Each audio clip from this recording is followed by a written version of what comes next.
Yun guys, oh. Oh. Lintik kong habulin yun, oh. Ayun, oh. Hapsan yan guys, hapsan. Mga hapsan ko. Ito. Kuha pa tayo.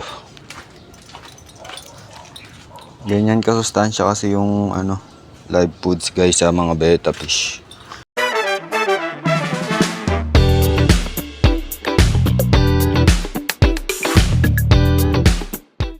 Yun, oh, good morning guys, oh. Magnadap niya feeding tayo ngayon, morning. Ayun, oh, sa mga nakajaring natin, ito lang papakain natin.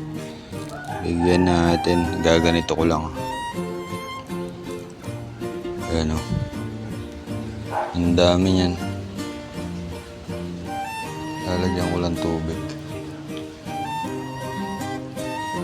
Ayan guys. Unti-unti lang ang pakain natin at baka sila'y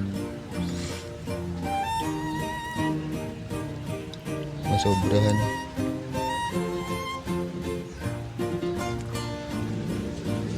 Ganyan lang ako magpakain ng dap niya guys, para mabilis. Bahala na yun kung may nalalagay o wala. Yan. Silipin nga natin. Yung iba hindi pa sanay kumain ng dap niya guys. Talagang kailangan sasanayin mo talaga. Nasanay kayo sila sa sa pellet din at saka Tubifex nung nasa tab pa sila. Pero goods na yan. Alam na nila yan. Ito naman, gano'n lang kabilis guys, oh. Isang ganito lang.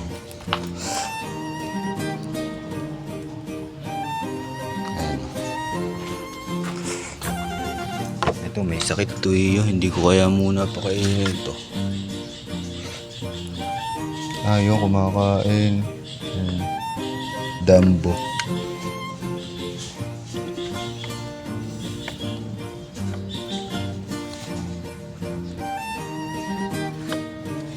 Tuwan-tuwa yung mga yan pag ito pinapakain ko. Live foods.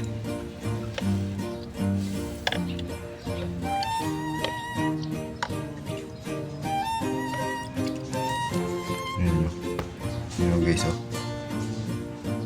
Oh. Lintik kong habulin yun, oh. Ayan, oh.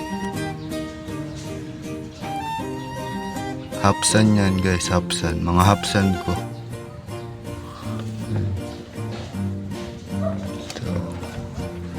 Tayo.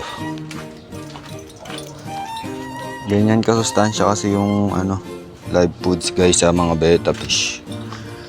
Kaya kailangan wag puro pellet din. Kailangan pakainin nyo rin sila ng live foods para sumigla sila. Ayun, tingnan nyo. Oh. Ang sisigla niyan guys, oh, tingnan nyo. Oh. Diba?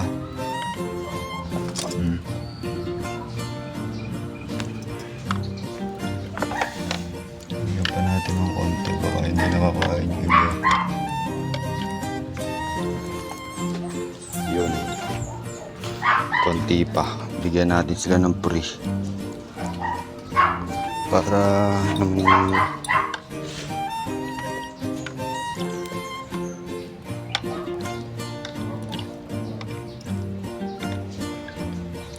diba?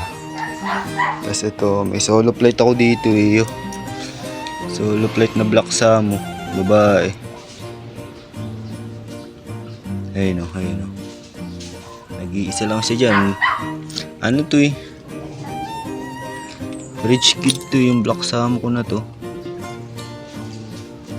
Ayun, oh.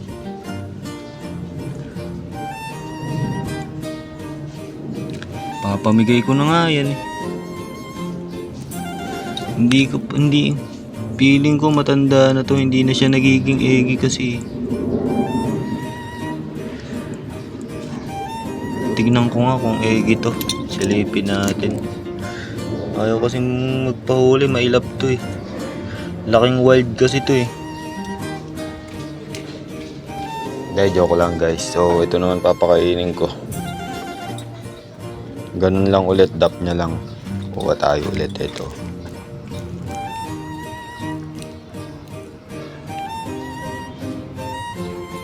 Konti lang muna ipapakain ko sa kanila.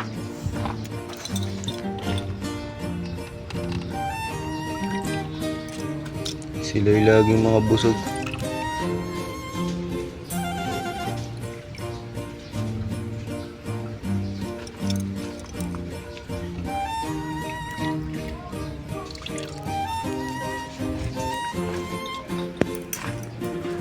So yun guys, tapos na ako magpakain dito.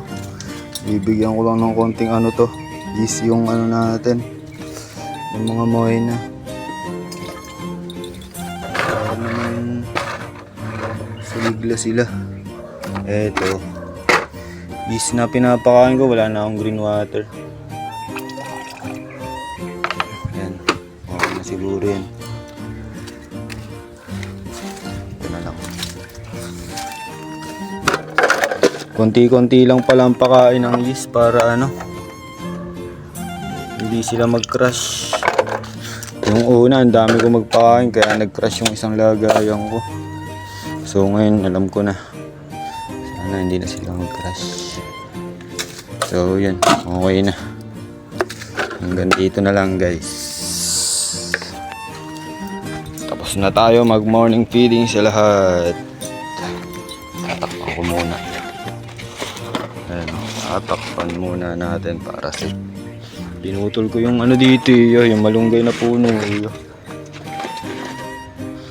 Kaya nadumihan sila. Ayan.